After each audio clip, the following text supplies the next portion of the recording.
Un millonario dejó a todos boquiabiertos al presentar a su joven amante embarazada como la nueva cara de su empresa. Pero lo que ninguém viu foi o olhar silencioso de sua esposa na cadeira de rodas. O que parecía fraqueza escondió un segredo devastador. Segredos, traições y un plano silencioso de redenção que ninguém imaginaba. Y una historia de coraje, recomezo y justicia. Prepara tu corazón porque esta historia te va a estremecer. Suscríbete al canal. Deja tu me gusta y cuéntanos desde dónde estás viendo este video. Las luces doradas resplandecían sobre las copas de cristal mientras la élite de Barcelona circulaba por el salón del Hotel Miramar. Vestidos de diseñador y trajes impecables se mezclaban entre risas y conversaciones superficiales. En un rincón parcialmente oculta tras un imponente arreglo floral, Elena Salvatierra observaba todo en silencio. Sus manos, de dedos largos y elegantes que alguna vez diseñaron edificios aclamados internacionalmente, descansaban inmóviles sobre los brazos metálicos de su silla de ruedas. A sus 42 años, su belleza seguía intacta, pómulos definidos, ojos verde intenso y una postura que, incluso limitada por su condición, irradiaba dignidad. La gente apenas notaba su presencia, como si la silla la hubiera vuelto invisible para que el mundo, que una vez la aplaudió como la arquitecta más innovadora de España. Un murmullo recorrió la sala cuando Javier Montero, su esposo, subió al escenario. Alto, con el cabello entrecano que le daba un aire distinguido a sus 50 años, el magnate inmobiliario captaba todas las miradas. Su sonrisa, calculada para mostrar confianza, ocultaba la frialdad que Elena había aprendido a reconocer en los últimos 3 años. Javier tomó el micrófono y el silencio se apoderó del salón. El tiempo pareció detenerse cuando Javier pronunció aquellas palabras que cambiarían todo. Esta noche quería presentar oficialmente a la nueva directora creativa de Montero Construcciones, Lucía Vega. Una joven de 28 años apareció a su lado, radiante en un vestido rojo que resaltaba cada curva de su cuerpo. Sus ojos brillaban con la intensidad de quien sabe que tiene el mundo a sus pies. Javier continuó hablando, pero Elena apenas escuchaba. Estaba concentrada en los gestos, en las miradas cómplices, en las manos que se rozaban deliberadamente. Entonces llegó el segundo anuncio. Lucía no solo sería la nueva cara creativa de la empresa, sino también la madre del hijo que Javier siempre deseó y que ella nunca pudo darle. Los aplausos estallaron en la sala, pero nadie notó el leve chirrido de las ruedas de la silla de Elena, ni la sonrisa sutil que se dibujó en sus labios. No era una sonrisa de derrota, sino de quien finalmente encuentra la pieza que completa un rompecabezas. Después de meses de sospechas y dolorosos descubrimientos, aquella humillación pública era exactamente lo que necesitaba, la confirmación definitiva de que su plan debía continuar. 3 años atrás, Elena era otra persona. Como fundadora y directora creativa de Montero Construcciones, había revolucionado la arquitectura sostenible en España. Su filosofía de espacios accesibles e inclusivos había transformado barrios enteros de Barcelona, convirtiendo edificios abandonados en viviendas adaptadas para todos. Fue durante la inspección de uno de estos proyectos cuando ocurrió el accidente. Una plataforma cedió bajo sus pies en el 6º piso, la caída le destrozó la columna vertebral y la dejó paralizada de la cintura para abajo. Los médicos hablaron de una recuperación parcial, de fisioterapia intensiva, de posibilidades. Pero algo cambió en Javier desde ese día. Al principio, su dedicación parecía admirable. Contrató a los mejores especialistas, adaptó su ático de lujo en el Paseo de Gracia para hacerlo accesible, y asumió el control de los medicamentos y tratamientos. Elena, sumida en el dolor y la confusión de los primeros meses, apenas notó cómo su esposo iba tomando cada vez más decisiones sin consultarla. Primero fueron pequeños cambios en la empresa, luego el control de sus cuentas bancarias por comodidad, y finalmente, la administración de unos medicamentos que la mantenían en un estado constante de somnolencia y desorientación. Carmen Robles llegó a su vida 6 meses después del accidente. La fisioterapeuta, recomendada por una antigua colega que había conseguido contactarla escondidas, no era como los terapeutas anteriores elegidos por Javier. Desde el primer momento, Carmen notó algo extraño en el comportamiento de Elena. Sus reflejos estaban demasiado atenuados para corresponder solo a su lesión, y su claridad mental fluctuaba de manera alarmante durante las sesiones. Una tarde, mientras Javier asistía a una reunión, Carmen encontró a Elena más lúcida que de costumbre. Le había pedido a Martina, el ama de llaves que secretamente se había convertido en su aliada, que olvidara darle la dosis del mediodía. «Dime exactamente qué medicamentos estás tomando», preguntó Carmen con voz baja, cerca del oído de Elena. Fingiendo realizar estiramientos rutinarios, Elena le mostró el pastillero que Martina había preparado siguiendo las instrucciones de Javier. Carmen sacó discretamente su teléfono y fotografió las pastillas. Esa noche, después de consultar con un amigo farmacéutico, Carmen regresó con una mirada de preocupación que intentaba disimular. Los medicamentos eran correctos para su condición, pero las dosis estaban alteradas, sedantes demasiado potentes, analgésicos en cantidades que explicaban su constante neblina mental. no estaba recibiendo tratamiento para mejorar, sino para mantenerse dócil y dependiente. Aquella revelación fue como despertar de un largo sueño. Elena comenzó a fingir que tomaba los medicamentos, ocultándolos bajo la lengua para escupirlos después cuando nadie la veía. Con cada día de lucidez recuperada, los recuerdos comenzaron a regresar, fragmentos de conversaciones escuchadas mientras fingía dormir, documentos que había visto en el escritorio de Javier, la forma en que había sido apartada sistemáticamente de la empresa que ella misma había fundado. Carmen se convirtió en su ventana al mundo exterior. Durante las sesiones de fisioterapia, le traía información, le permitía usar su teléfono para contactar con personas de confianza y, sobre todo, le devolvió la esperanza. Con cada movimiento recuperado, con cada pequeño avance que mantenían en secreto, Elena comenzaba a reconstruir no solo su cuerpo, sino también su determinación. Tu lesión es seria, pero no justifica esta dependencia total, le confesó Carmen un día. He visto casos similares que han logrado recuperar movilidad parcial con la terapia adecuada. Alguien está asegurándose de que eso no ocurra. El primer aliado externo llegó en forma de una visita inesperada. Isabel, la hermana gemela de Elena, apareció un día en el ático cuando Javier estaba de viaje. Llevaban años distanciadas por desacuerdos familiares, pero Isabel, experta en ciberseguridad que trabajaba para una importante empresa tecnológica en Silicon Valley, había visto algo extraño en los movimientos financieros de su hermana, de su cuñado. He estado monitoreando tus cuentas, confesó Isabel mientras se sentaba frente a la silla de ruedas de Elena. Hay transferencias mensuales a clínicas privadas que no coinciden con tus tratamientos oficiales. Algo está pasando. Durante esa visita de apenas 2 horas, establecieron un código de comunicación. Isabel le entregó un teléfono oculto en un libro hueco, imposible de detectar en las revisiones rutinarias que Javier realizaba en la habitación de Elena. Ese pequeño dispositivo se convirtió en su conexión con el mundo exterior, con la verdad que su esposo intentaba ocultarle. Los meses siguientes fueron un delicado equilibrio entre fingir debilidad y recuperar fuerzas. Durante el día, Elena interpretaba el papel de la esposa inválida y confusa, agradeciendo con sonrisas vacías los cuidados de Javier. Por las noches, cuando todos dormían, realizaba ejercicios adicionales que Carmen le había enseñado. Su cuerpo, que los médicos contratados por Javier habían declarado permanentemente debilitado, comenzaba a responder. La primera vez que logró ponerse de pie sola, apoyada en las barras paralelas instaladas en su habitación, tuvo que contener un grito de júbilo. Sus piernas temblaban violentamente y el dolor era casi insoportable. Pero se mantuvo erguida durante 10 segundos completos antes de colapsar. Carmen estaba allí, grabando discretamente con su teléfono. Evidencia. Necesitaban evidencia de todo. Martina se convirtió en otra pieza clave de aquella resistencia silenciosa. La mujer que había trabajado para la familia de Elena desde antes de su matrimonio con Javier. Observaba con creciente horror cómo el hombre manipulaba y aislaba a su esposa. Fue ella quien comenzó a recopilar fotografías de documentos que encontraba en el despacho de Javier, quien anotaba meticulosamente las visitas y llamadas sospechosas, quien fingía administrar medicamentos que en realidad terminaban en el desagüe.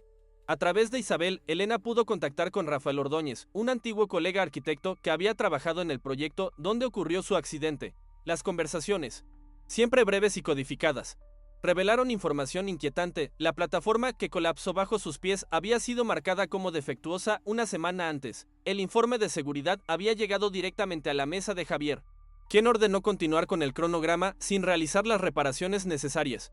Con cada nueva pieza de información, la imagen se volvía más clara y más aterradora.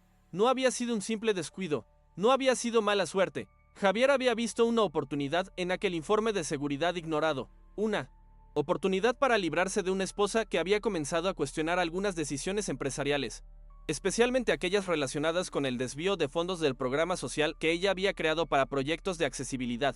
La aparición de Lucía Vega en la empresa, 6 meses después del accidente, completó el rompecabezas. Elena la había visto solo un par de veces, siempre en visitas breves al ático donde Javier discutía asuntos de trabajo. Era joven, ambiciosa y talentosa, aunque carecía de la visión social que había definido los proyectos de Elena, pero sobre todo estaba dispuesta a seguir las directrices de Javier sin cuestionarlas. La perfecta sustituta.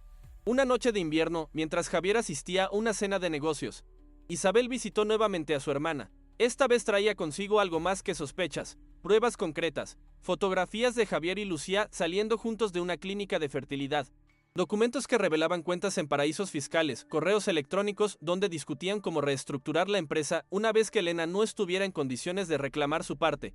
Ese fue el momento en que Elena decidió que no bastaba con recuperarse, con sobrevivir, necesitaba justicia, y para conseguirla, tendría que ser tan paciente y calculadora como lo había sido Javier al orquestar su caída.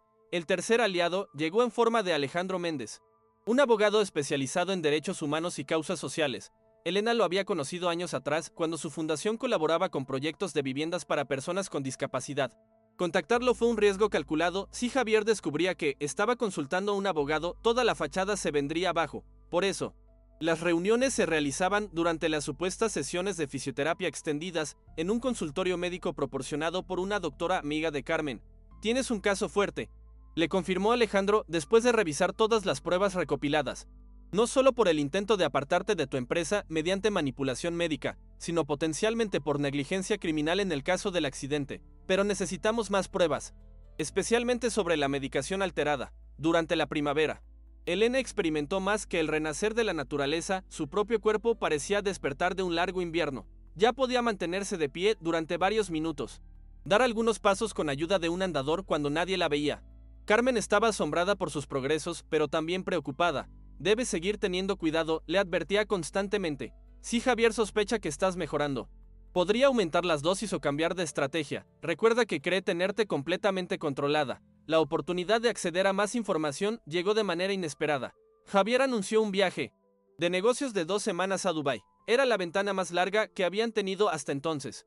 Con la ayuda de Isabel, instalaron pequeñas cámaras y micrófonos en el despacho de Javier, tan discretos que sobrevivirían incluso a las revisiones regulares de seguridad que él solicitaba. Durante esas 2 semanas, Elena trabajó incansablemente. Por el día, revisaba documentos y grabaciones con Isabel. Por la noche, intensificaba su terapia física con Carmen. Cada nuevo descubrimiento alimentaba su determinación. Cada paso que lograba dar sin ayuda era una victoria contra el hombre que había intentado arrebatarle no solo su movilidad, sino su identidad completa. Fue durante ese periodo cuando descubrieron la magnitud del engaño financiero. Javier no solo había desviado fondos de la Fundación de Accesibilidad a proyectos comerciales de lujo, sino que había estado preparando la transferencia de las patentes de diseño de Elena a su propio nombre. Diseños revolucionarios de viviendas adaptadas que valían millones. Su legado profesional, siendo borrado sistemáticamente. El regreso de Javier trajo consigo un cambio en la dinámica. Parecía más distante, más impaciente con los cuidados que Elena supuestamente necesitaba. Las visitas de Lucía al ático se volvieron más frecuentes y menos discretas. A veces, Elena podía escucharlos en el despacho, hablando sobre el futuro, sobre cambios en la empresa, sobre una vida juntos. Javier ya ni siquiera se molestaba en cerrar completamente la puerta. Tan seguro estaba de la incapacidad de su esposa para comprender o reaccionar. Lo que más sorprendió a Elena durante esos días fue descubrir que Lucía no era completamente consciente de la situación real. A través de las grabaciones, quedó claro que Javier le había contado una versión manipulada. Elena sufría un deterioro cognitivo progresivo. Además de su parálisis, su estado mental era inestable. Y permanecer casado con ella era un acto de piedad y responsabilidad. Una imagen que justificaba la infidelidad y el eventual reemplazo, tanto personal como profesional. El verano trajo consigo más cambios. Elena ya podía caminar distancias cortas sin apoyo cuando estaba sola. Su mente completamente libre de la niebla inducida por los medicamentos alterados. Trabajaba a toda velocidad planificando su próximo movimiento. Isabel había conseguido acceso completo a los servidores de la empresa, documentando cada transacción sospechosa, cada correo incriminatorio. Alejandro, mientras tanto, había contactado discretamente con antiguos empleados de Montero Construcciones que habían sido despedidos tras cuestionar algunas decisiones de Javier. Sus testimonios confirmaban un patrón de comportamiento. El empresario había estado consolidando su control absoluto sobre la compañía, eliminando cualquier lealtad hacia Elena y su visión original. Fue Carmen quien dio la voz de alarma una tarde de agosto. Javier había cambiado repentinamente la empresa farmacéutica que suministraba los medicamentos de Elena. Las nuevas pastillas venían en un sistema precintado, imposible de manipular sin dejar evidencia. Sospechaba algo. Tuvieron que adaptar la estrategia. Martina comenzó a disolver las pastillas en agua y luego sustituía parte de la solución, manteniendo así un nivel mínimo de medicación que no alertaría a Javier si decidía realizar análisis de sangre, pero que tampoco incapacitaría a Elena. Era peligroso, requería cálculos precisos, pero no tenían alternativa. A finales del verano, la trampa comenzó a cerrarse. Javier pasaba cada vez más tiempo fuera del ático, supuestamente en reuniones de trabajo que Isabel confirmaba eran encuentros con Lucía. Las visitas de médicos se espaciaron, como si el estado de Elena ya no fuera una prioridad. En una de las pocas conversaciones reales que mantenían, Javier mencionó casualmente la posibilidad de considerar opciones de cuidado permanente en una institución especializada. El mensaje era claro: estaba preparando el terreno para internarla, para apartarla definitivamente. El otoño llegó con noticias inesperadas que precipitaron los acontecimientos. Durante una revisión rutinaria de los correos de Javier, Isabel descubrió la invitación para la gala anual de Montero Construcciones, el evento tradicionalmente organizado por Elena antes del accidente. Se presentaba ahora como una celebración de la nueva era de la empresa. La descripción mencionaba un anuncio especial que marcaría el futuro de la compañía. No necesitaron más información para entender que ese sería el momento elegido por Javier para presentar oficialmente a Lucía, no solo como la nueva directora creativa que ya ejercía extraoficialmente, sino probablemente como algo más. El tiempo se agotaba. Las semanas previas a la gala fueron de intensa preparación. Elena intensificó su terapia física hasta el límite de su resistencia. Cada músculo, cada tendón protestaba por el esfuerzo después de años de inactividad forzada, pero ella persistía. No solo necesitaba poder mantenerse en pie, necesitaba poder caminar con determinación. Aunque fuera por un breve periodo, Isabel trabajó con un equipo de expertos informáticos para preparar lo que llamaban el paquete, una presentación digital con todas las pruebas recopiladas, lista para ser proyectada en el momento adecuado. Alejandro finalizó los documentos legales necesarios para iniciar acciones inmediatas una vez que todo saliera a la luz, la noche anterior a la gala. Elena apenas pudo dormir. No era miedo lo que sentía, sino una extraña calma. La serenidad de quien sabe que ha hecho todo lo posible para prepararse para una batalla decisiva. Repasó mentalmente cada detalle del plan, cada contingencia, cada posible reacción. Y así llegó la noche de la gala. El momento que abriría el primer capítulo de su nueva vida, o cerraría definitivamente el libro del antiguo.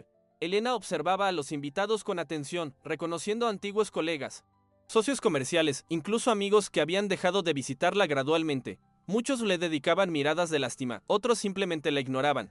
Nadie imaginaría que, bajo aquel vestido negro de seda, se escondían músculos fortalecidos por meses de ejercicios secretos, ni que detrás de su aparente fragilidad se escondía una mente aguda.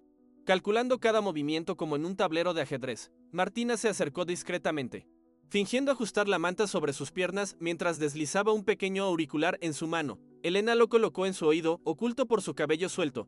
La voz de Isabel sonó clara: todo listo por mi parte. Los servidores están accesibles. Diego está en posición. Diego Herrera, el técnico audiovisual contratado por Isabel, era otro eslabón crucial en la cadena de aliados. Oficialmente estaba allí para manejar el sistema de sonido y proyección. Extraoficialmente tenía acceso a todo el sistema digital del evento, listo para intervenir en el momento preciso.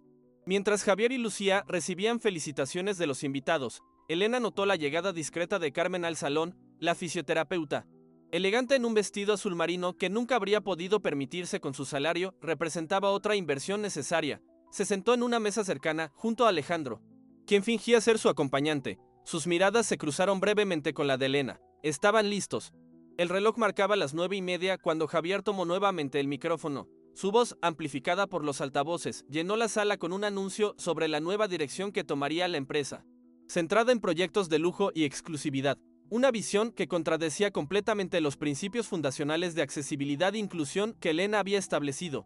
Cada palabra era una puñalada a su legado, una traición no solo a su matrimonio, sino a todo lo que habían construido juntos. Ahora, me complace invitarlos a todos al salón contiguo, donde hemos preparado una presentación especial sobre nuestra nueva línea de desarrollos de ultralujo, anunció Javier, y después brindamos por el futuro. Era la señal que esperaban. Mientras los invitados se desplazaban hacia el salón adyacente, Elena hizo un gesto imperceptible a Martina, quien inmediatamente se posicionó detrás de su silla de ruedas para conducirla.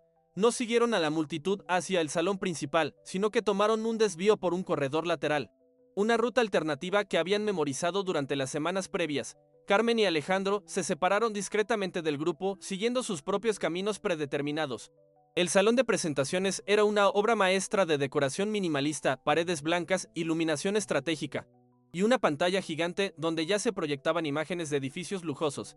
Elena fue colocada, como siempre, en un rincón lateral, aparentemente para no obstruir la visión de los demás invitados. En realidad, aquella posición le daba una visión perfecta de lo que estaba por suceder. Las luces se atenuaron y la presentación comenzó. Javier, de pie junto a Lucía, narró con entusiasmo la visión de los nuevos proyectos: rendes de rascacielos exclusivos, centros comerciales de lujo, residencias para millonarios, todo financiado, aunque no lo mencionaba, con el dinero desviado de la Fundación para Viviendas Accesibles. A los 12 minutos exactos de presentación ocurrió el primer imprevisto: la imagen tembló.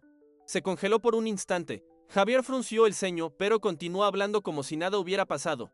Solo Elena, y quizás Lucía, que observaba con nerviosismo, notaron la tensión repentina en sus hombros. Un minuto después, la imagen volvió a fallar.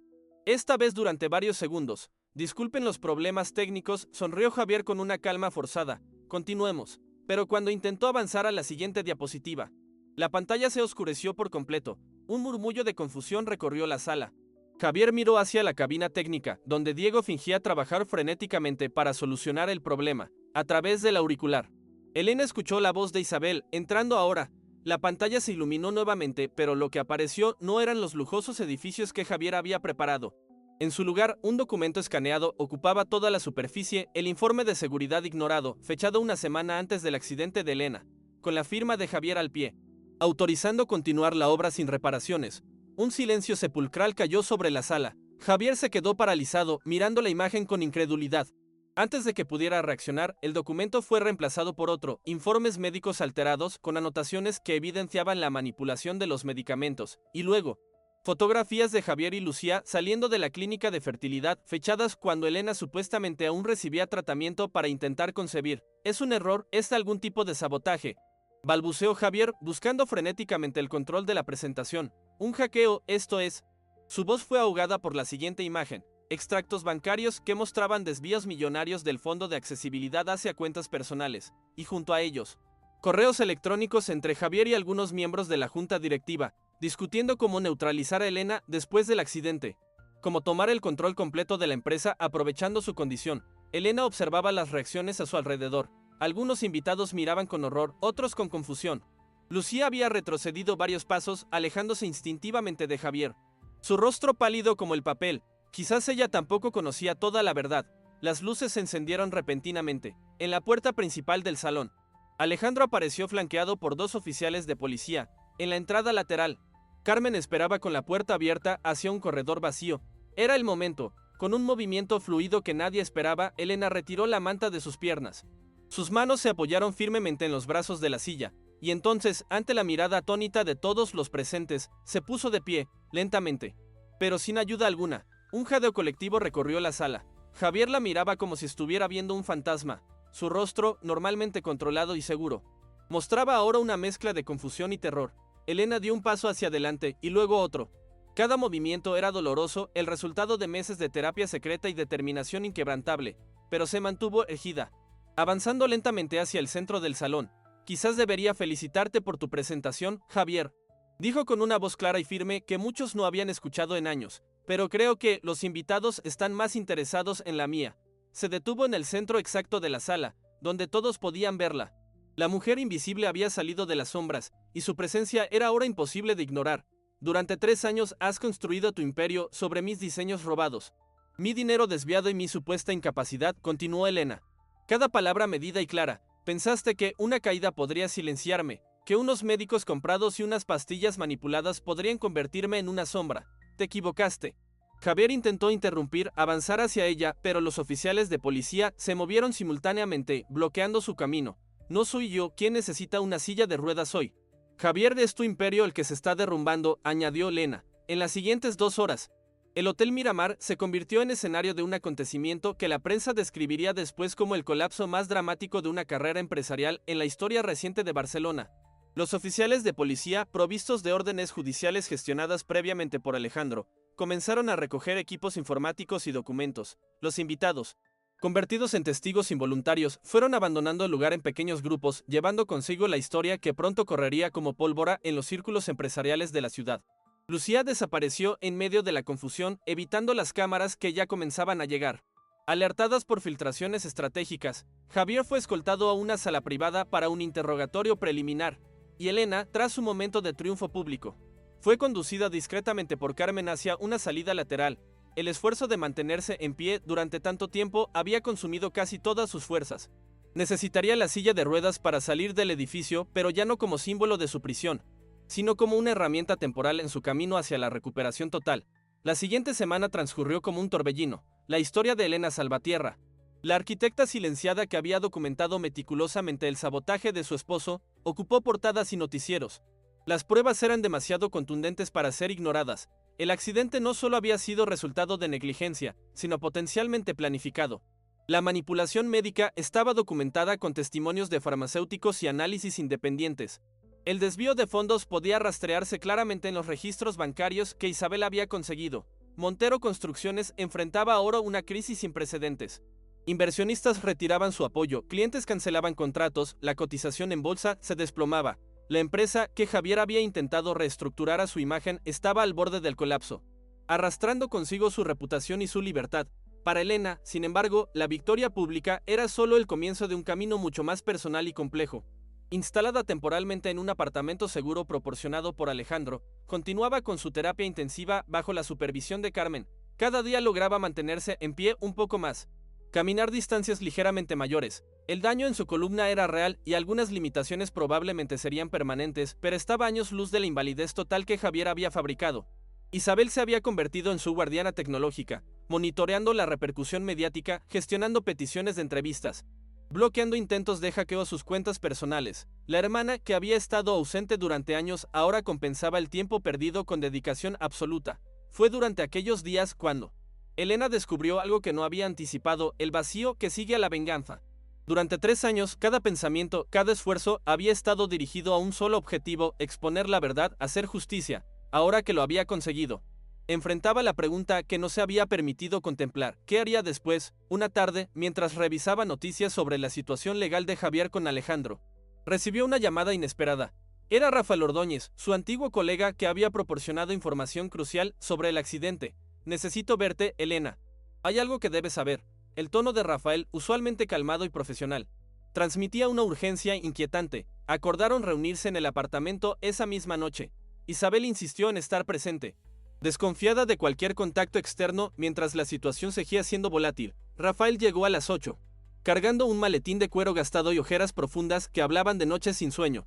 Se sentó frente a Elena, quien ahora utilizaba un bastón para moverse por el apartamento, y colocó sobre la mesa una carpeta desgastada. «Lo que voy a mostrarte cambia todo», comenzó, «y necesito que sepas que acabo de encontrarlo. Si lo hubiera sabido antes». La carpeta contenía planos originales y modificaciones del proyecto donde ocurrió el accidente, pero no eran los mismos que habían utilizado como evidencia. Estos mostraban alteraciones mucho más específicas, cambios sutiles en la estructura de la plataforma que no podrían haberse producido por negligencia o apuro.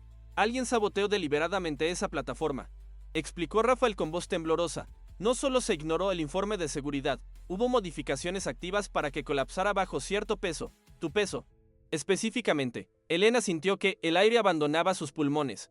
Una cosa era sospechar que Javier había aprovechado un accidente previsible, otra muy distinta era confirmar que había orquestado activamente un intento de «no lo digas», la interrumpió Isabel, leyendo el horror en su expresión. «No es lo que piensas, pero sí lo era». Los planos mostraban cálculos precisos. La plataforma había sido diseñada para ceder solo bajo una carga específica, durante un tiempo determinado, no para matar, sino para herir gravemente.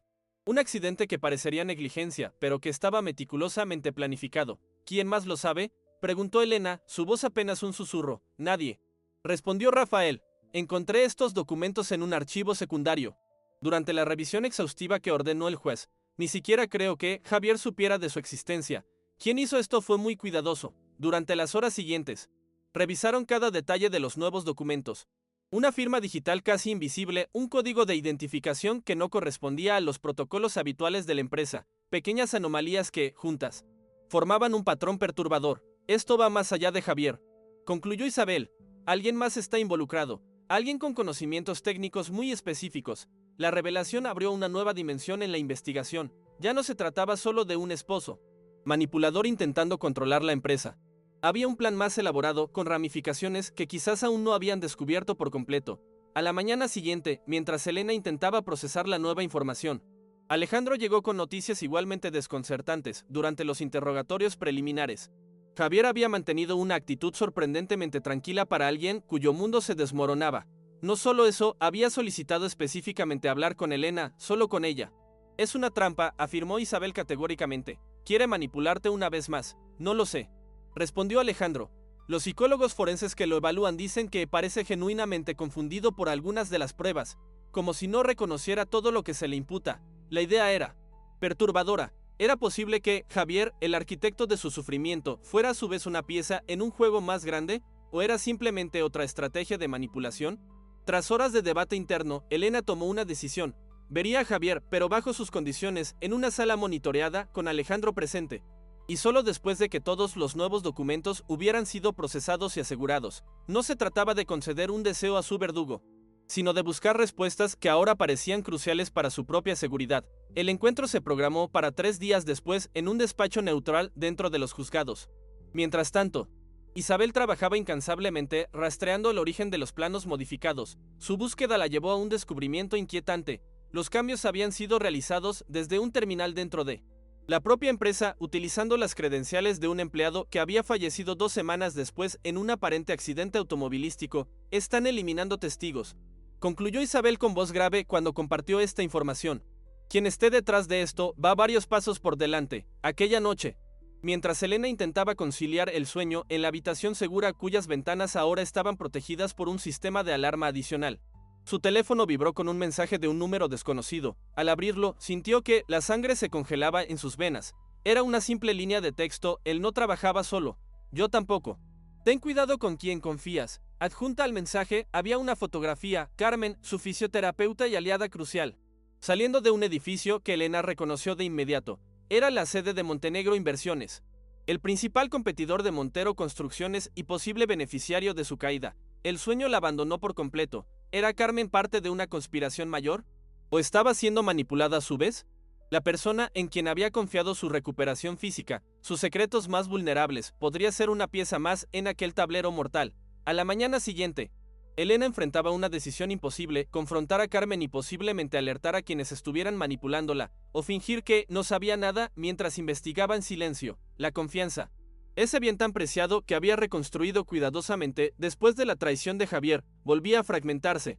Mientras contemplaba sus opciones, un correo electrónico apareció en su bandeja de entrada. No tenía remitente identificable, solo un asunto críptico: la verdad sobre Montenegro. Al abrirlo, encontró un único archivo adjunto, un contrato fechado 3 años atrás, antes de su accidente, con cláusulas que mencionaban específicamente la adquisición de activos intelectuales de Montero Construcciones en caso de incapacidad permanente de la directora creativa.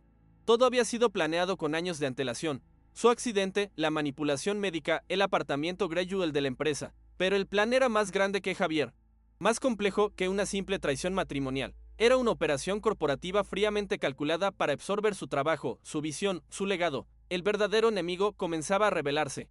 Y con él, la magnitud del peligro que aún enfrentaba. La victoria pública sobre Javier no era el final de su lucha. Era apenas el primer movimiento en una partida mucho más letal. Elena no durmió aquella noche. Las paredes del apartamento seguro, que antes le habían proporcionado tranquilidad, ahora parecían encerrar sombras y secretos. Cada sonido la sobresaltaba. Cada mensaje en su teléfono podía ser una nueva amenaza o revelación. La victoria que había saboreado brevemente se diluía en un océano de incertidumbre. A las 6 de la mañana, cuando el cielo de Barcelona apenas comenzaba a clarear, tomó una decisión. No esperaría a ser casada. Si existía una conspiración más grande, si había más personas involucradas además de Javier, necesitaba descubrirlas antes de que ellos la encontraran a ella, y para eso necesitaba jugar un doble juego. Isabel fue la primera en despertar, alarmada al encontrar a su hermana ya vestida, sentada junto a la ventana con una taza de café frío entre las manos. ¿Has dormido algo?, preguntó, aunque la respuesta era evidente en las profundas ojeras de Elena. Lo suficiente para pensar con claridad, respondió ella. Necesitamos cambiar de estrategia. Ya no estamos exponiendo a un traidor. Estamos desenmascarando una conspiración corporativa. Durante la siguiente hora, compartió su plan con Isabel. Era arriesgado, implicaba fingir vulnerabilidad cuando en realidad estaría tendiendo una trampa. Implicaba confiar parcialmente en personas que podrían ser enemigos, pero sobre todo, implicaba utilizar la subestimación que siempre habían hecho de ella como su mayor ventaja. Vas a ponerte en peligro deliberadamente, protestó Isabel. Después de todo lo que hemos luchado para protegerte. Elena sonrió con una serenidad que no sentía realmente. He pasado 3 años siendo subestimada, menospreciada y controlada. Han cometido errores porque me consideraban débil e inofensiva. Es hora de usar eso a nuestro favor. La primera fase del plan comenzó esa misma mañana. Elena llamó a Carmen para su sesión habitual de fisioterapia, actuando como si no supiera nada sobre su visita a Montenegro Inversiones. Durante la sesión, se mostró más débil de lo que realmente estaba, quejándose de dolores que no sentía, pidiendo descansos que no necesitaba, todo mientras estudiaba cada reacción, cada palabra de la fisioterapeuta. Carmen parecía la misma de siempre, profesional, atenta, aparentemente dedicada a su recuperación. Si estaba traicionándola, lo ocultaba magistralmente. Al finalizar la sesión, Elena dejó caer deliberadamente una información falsa. Alejandro me ha aconsejado no reunirme con Javier. Pero creo que debo hacerlo. Necesito cerrar ese capítulo para seguir adelante. La reunión será mañana a las 10. La verdadera reunión estaba programada para 2 días después, a una hora diferente. Si Carmen estaba filtrando información, esto serviría como prueba. Mientras tanto, Isabel había establecido una red de vigilancia digital sobre todo el entorno de Elena. Cada comunicación de Carmen, cada movimiento bancario, cada interacción en redes sociales estaba siendo monitorizada. También comenzó a investigar más profundamente a Montenegro Inversiones, la empresa que aparecía como posible cerebro detrás de la conspiración. Lo que descubrieron era inquietante. Montenegro no era simplemente un competidor de Montero Construcciones. Era una empresa creada específicamente para absorber compañías en crisis. Su historial mostraba un patrón: empresas que sufrían accidentes o escándalos repentinos, que luego eran adquiridas a precio de saldo, empresas que, como Montero Construcciones tras la exposición pública de Javier, se volvían vulnerables a una absorción hostil. El hombre detrás de Montenegro, Víctor Montenegro, era un enigma en sí mismo. Casi no existían fotografías suyas, apenas aparecía en eventos públicos. Y su historial profesional parecía haber sido cuidadosamente sanitizado. Lo poco que Isabel pudo encontrar sugería conexiones con fondos de inversión internacionales y posibles vínculos con operaciones financieras cuestionables. La tarde previa a la falsa reunión con Javier, Elena recibió una visita inesperada. Lucía Vega, la joven que había sido presentada como la nueva directora creativa y amante de Javier, estaba en la puerta del apartamento seguro. Isabel, que había salido momentáneamente, no estaba allí para interceptarla. Martina, quien ahora actuaba como asistente personal de Elena, dudó sobre si dejarla entrar. «Está bien, Martina», dijo Elena con calma, «déjala pasar. Pero quédate cerca». Lucía entró con paso inseguro, muy diferente de la mujer confiada que había visto en la gala. Llevaba gafas de sol que se quitó para revelar ojos enrojecidos de haber llorado, sin el maquillaje elaborado y los vestidos de diseñador. Parecía sorprendentemente joven y vulnerable. «Sé que no tengo derecho a estar aquí», comenzó con voz temblorosa, «pero necesito que sepas que yo no sabía. No sabía lo que te había hecho, lo que te estaba haciendo». Elena la observó con cautela. ¿Era esta una actuación más en la elaborada trama que se desarrollaba a su alrededor? ¿O estaba realmente ante otra víctima de manipulación? «Siéntate», ofreció, indicando el sofá frente a ella, «y dime exactamente qué sabías y qué no».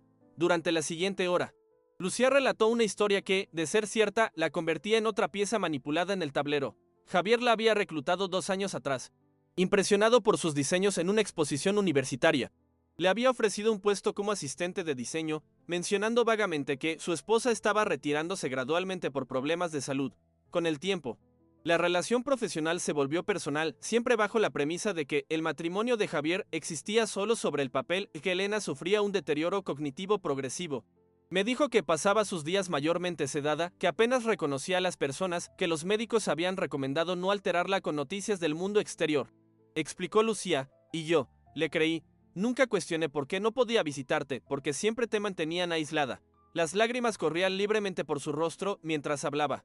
Explicó cómo, gradualmente, Javier la había convertido en la cara pública de los diseños que en realidad seguían siendo adaptaciones de los conceptos originales de Elena. Como la había convencido de que estaba protegiendo el legado de su esposa al mantener viva su visión a través de otra persona. Cuando descubrí que estaba embarazada hace 3 meses, él insistió en mantenerlo en secreto. Dijo que lo anunciaríamos cuando fuera el momento adecuado, que debíamos ser sensibles con tu condición. Sus palabras quedaron suspendidas en el aire mientras Elena procesaba la información. Si Lucía decía la verdad, Javier había estado manipulando simultáneamente a 2 mujeres, creando realidades paralelas donde cada una tenía solo piezas del rompecabezas completo. ¿Por qué has venido a verme ahora?, preguntó finalmente Elena. Lucía levantó la mirada, sus ojos mostraban una determinación inesperada, porque después de la gala, cuando todo salió a la luz, recibí una visita, un hombre que dijo representar a Montenegro Inversiones. Me ofreció protección, un nuevo puesto, seguridad para mí y mi bebé. A cambio, solo quería que firmara algunos documentos cediendo los derechos de los diseños en los que había trabajado, diseños que realmente eran tuyos. Elena sintió un escalofrío recorrer su espalda.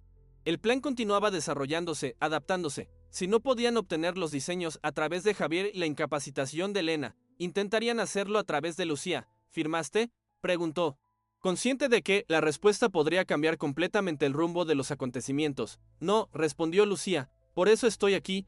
Algo en esa oferta me pareció demasiado conveniente, demasiado oportuna. Busqué información sobre Montenegro y encontré patrones que me asustaron. Creo que todo esto va mucho más allá de Javier. Creo que ambas hemos sido manipuladas como parte de algo mayor. Era la confirmación que Elena necesitaba. No estaba paranoica, la conspiración era real y ahora tenía otra testigo que podía corroborarlo. Las siguientes horas fueron intensas. Isabel regresó y, después de una comprensible desconfianza inicial, comenzó a incorporar la información proporcionada por Lucía en su investigación. Lo que emergió fue un patrón aún más perturbador. Montenegro Inversiones parecía estar construyendo un monopolio de diseños arquitectónicos innovadores a través de adquisiciones agresivas y tácticas cuestionables. Elena formaba parte de un selecto grupo de arquitectos cuyas ideas revolucionarias sobre espacios accesibles e inclusivos representaban el futuro de la construcción urbana. Ideas que valían millones, posiblemente billones a largo plazo, y que ahora estaban siendo sistemáticamente acaparadas por una entidad que operaba en las sombras. Mientras tanto, la trampa tendida con la falsa información sobre la reunión con Javier dio resultado, a través de la vigilancia digital. Isabel detectó una llamada de Carmen a un número desconocido justo después de su sesión con Elena.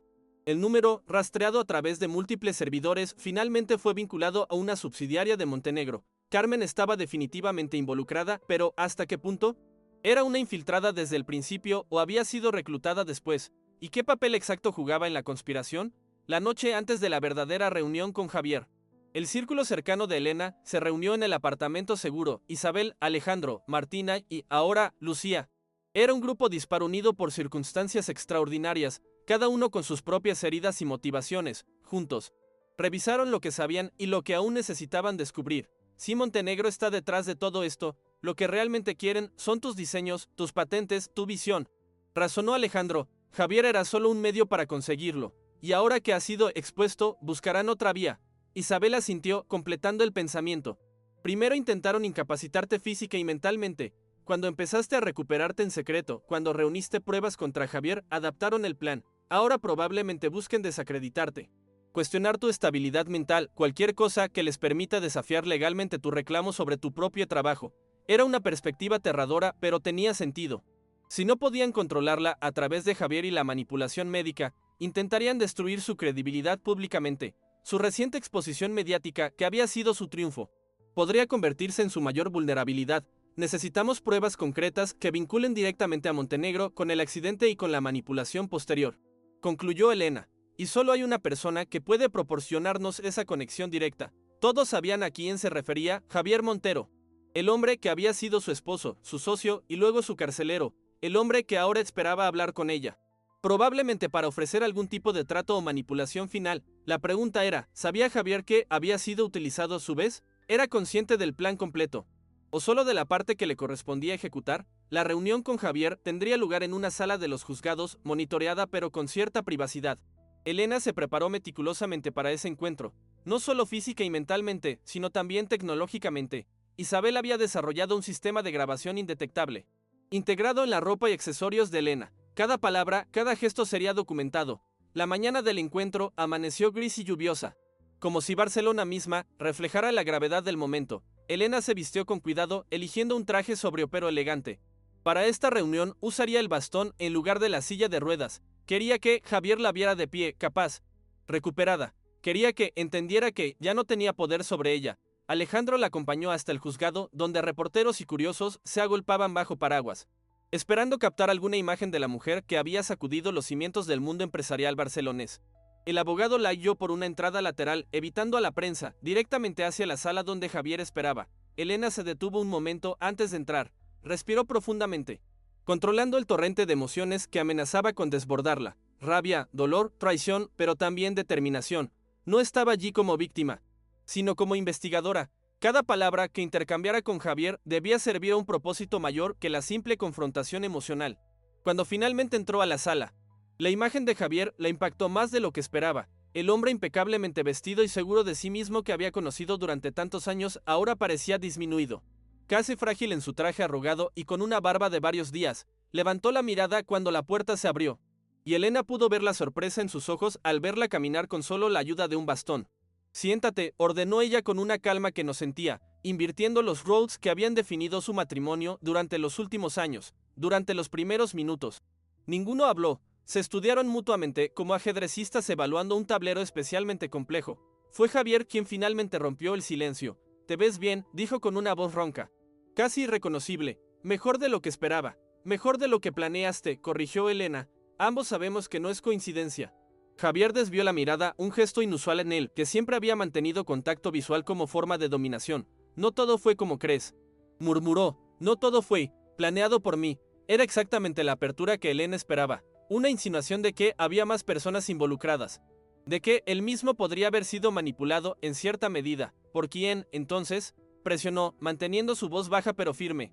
¿Quién más estaba detrás de mi accidente, de los medicamentos alterados, del intento de apropiarse de mis diseños? Javier pareció sorprendido por la precisión de sus preguntas, por la extensión de su conocimiento. No sé cuánto sabes realmente, respondió con cautela, pero Montenegro no es solo una empresa, es algo más grande, más peligroso. Durante la siguiente hora, en una conversación que fluctuaba entre confesiones, justificaciones y ocasionales intentos de manipulación, Javier reveló su versión de la historia. Según él, su vinculación con Montenegro había comenzado como una simple inversión estratégica. Años antes del accidente, Víctor Montenegro le había ofrecido financiación para proyectos cada vez más ambiciosos, a cambio de cierta influencia en la dirección de la empresa. Gradualmente, esa influencia se convirtió en control, pequeños compromisos éticos que eventualmente se transformaron en decisiones francamente ilegales. Para cuando Elena comenzó a cuestionar algunas irregularidades financieras, Javier ya estaba demasiado comprometido para retroceder. El accidente no debía ser tan grave, insistió, aunque Elena detectaba la mentira en el temblor de su voz. Solo lo suficiente para apartarte temporalmente, para ganar tiempo mientras reestructurábamos algunas cosas. Pero ambos sabían que era falso. Los planos modificados. La plataforma deliberadamente saboteada. Todo indicaba un plan mucho más siniestro. Lo que Elena no estaba segura era de si Javier había sido el arquitecto de ese plano, simplemente un ejecutor consciente. Lo que ocurrió después del accidente, los médicos, los medicamentos. Suspiró Javier, pasando una mano por su cabello despeinado. Al principio era solo para mantenerte cómoda, para evitarte el dolor. Luego Montenegro sugirió que sería mejor para todos si te mantenías dócil. Sus palabras despertaron una furia que Elena había mantenido contenida. La frialdad calculadora con la que hablaba de drogarla, de robarle años de su vida, era insoportable, pero se contuvo. Necesitaba más información. ¿Y Lucía también era parte del plan de Montenegro?, preguntó. Observando cuidadosamente su reacción, el rostro de Javier mostró una emoción genuina por primera vez. Lucía fue mi decisión, la única que tomé por mí mismo en años. Montenegro quería que contratara a alguien específico para sustituirte, pero me negué. Elegí a Lucía porque vi algo en ella, algo auténtico. Era una confesión peculiar, en medio de tanta manipulación y cálculo. Javier parecía haber desarrollado sentimientos reales por la joven arquitecta. Un punto ciego en su propia coraza de cinismo. Elena aprovechó esa grieta emocional. ¿Sabías que Montenegro se ha acercado a ella? ¿Que le han ofrecido protección a cambio de los derechos sobre los diseños? La sorpresa y el miedo en el rostro de Javier fueron imposibles de fingir. No lo sabía. Esta pieza de información lo sacudió visiblemente. Están cerrando el círculo, murmuró. Más para sí mismo que para Elena. Ya no me necesitan a mí, ni a ti. Solo necesitan los diseños, las patentes. ¿Quién es realmente Víctor Montenegro?, presionó Elena, sintiendo que se acercaba una revelación crucial. Javier soltó una risa amarga, desprovista de humor. Nadie lo sabe con certeza. Algunos dicen que es un nombre ficticio para un consorcio. Otros, que es un ex agente de inteligencia reconvertido en empresario. Lo que sé es que tiene conexiones en todas partes, política, finanzas, incluso servicios de seguridad. La conversación continuó, revelando capas de corrupción y manipulación que iban mucho más allá de lo que Elena había imaginado inicialmente. Javier, atrapado en su propia red de mentiras y compromisos, parecía simultáneamente culpable y víctima. No justificaba sus acciones, pero ofrecía un contexto más amplio, un sistema diseñado para explotar la innovación arquitectónica que ella representaba. Cuando finalmente la reunión terminó, Elena salió con una claridad que no había tenido antes. Javier no era el villano final de esta historia, era un peón que había intentado convertirse en jugador, y ahora pagaba el precio de su ambición y debilidad moral. De regreso en el apartamento seguro, compartió las revelaciones con su círculo de confianza. La figura de Víctor Montenegro emergía como el verdadero adversario, una sombra que apenas comenzaban a definir. Pero con cada pieza de información, con cada conexión establecida, el mapa de la conspiración se volvía más claro. Esa noche, mientras revisaban una vez más las grabaciones de la conversación con Javier, el teléfono seguro de Isabel sonó. Era un contacto en Silicon Valley, un experto en seguridad que había estado ayudándola a rastrear las conexiones financieras de Montenegro. Creo que hemos encontrado algo, anunció la voz al otro lado de la línea. Un patrón de transacciones que vincula a Montenegro con una serie de accidentes en los últimos 5 años, arquitectos, ingenieros, Diseñadores todos con ideas innovadoras en accesibilidad y sostenibilidad. Todos sufrieron eventos que los apartaron de sus proyectos. La revelación confirmaba sus sospechas más oscuras. No. Estaban enfrentando a un simple competidor corporativo deshonesto. Estaban ante una operación sistemática diseñada para monopolizar la arquitectura del futuro a través de métodos criminales. Mientras procesaban esta información, una notificación apareció en el teléfono de Elena. Era un mensaje de Carmen solicitando adelantar la sesión de fisioterapia programada para el día siguiente, un movimiento inesperado que ahora, conociendo su conexión con Montenegro, adquiría un cariz siniestro. ¿Qué hacemos?, preguntó Martina, visiblemente preocupada. ¿Cancelamos todas las sesiones? Elena consideró sus opciones por un momento. Luego, con una determinación renovada, respondió: no, vamos a seguir su juego un paso más. Es hora de tender nuestra propia trampa. El plan que comenzó a delinear esa noche no era solo defensivo, sino activamente ofensivo.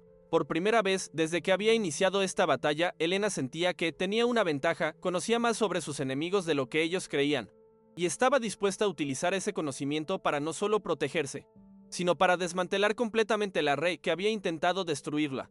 Mientras Barcelona dormía bajo una lluvia persistente, en aquel apartamento se gestaba una contraofensiva que cambiaría para siempre el panorama empresarial de la ciudad. La arquitecta que habían intentado silenciar estaba a punto de rediseñar no solo edificios, sino el propio sistema que había permitido su caída. La mañana siguiente amaneció con un sol inesperado tras días de lluvia, como un presagio de claridad en medio de tanta oscuridad. Elena se despertó temprano, repasando mentalmente cada detalle del plan que habían elaborado durante la noche. La sesión adelantada con Carmen representaba tanto un riesgo como una oportunidad. Si la fisioterapeuta estaba realmente trabajando para Montenegro, este movimiento inesperado podría significar que los acontecimientos se estaban precipitando. Martina preparó el apartamento mientras Isabel instalaba discretamente equipos de grabación adicionales en la habitación donde se realizarían los ejercicios. Alejandro había contactado con 2 policías de confianza que esperarían en un vehículo cercano, listos para intervenir si fuera necesario. Todo estaba listo para lo que Elena había denominado la fisioterapia final. A las 11 en punto, el timbre sonó. Carmen apareció en la puerta con su habitual sonrisa profesional y su bolso de equipamiento terapéutico. Nada en su comportamiento delataba nerviosismo o segundas intenciones. Si estaba actuando, lo hacía magistralmente. Elena la recibió en silla de ruedas, retrocediendo en su progreso visible. Era parte del plan, aparentar vulnerabilidad, hacer creer a Carmen que seguía manteniendo cierto control sobre la situación. Me alegra que pudiéramos adelantar la sesión, comentó Elena con naturalidad después de la reunión con Javier. Siento que necesito trabajar más intensamente en mi recuperación. Mencionó deliberadamente el encuentro con su ex esposo. Observando atentamente la reacción de Carmen, un destello casi imperceptible cruzó los ojos de la fisioterapeuta, pero su expresión se mantuvo imperturbable. ¿Fue productiva la reunión?, preguntó Carmen mientras comenzaba a preparar los implementos para la sesión. ¿Conseguiste las respuestas que buscabas? La pregunta parecía inocente, pero Elena sabía mejor. Era un intento de sondear que había revelado Javier, que sabía ella realmente. Algunas, respondió Elena vagamente. Javier estaba más comunicativo de lo que esperaba.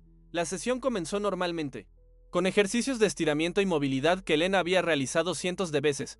Pero hoy, siguiendo el plan, fingía mayor dificultad, ocasionales espasmos de dolor, una regresión en sus capacidades. Carmen ajustaba los ejercicios, aparentemente preocupada por este retroceso. Aproximadamente 20 minutos después, cuando Elena estaba recostada en la camilla portátil para unos estiramientos de espalda, Carmen hizo su primer movimiento. He estado pensando en tu caso, dijo con tono casual mientras masajeaba los músculos de la espalda baja de Elena.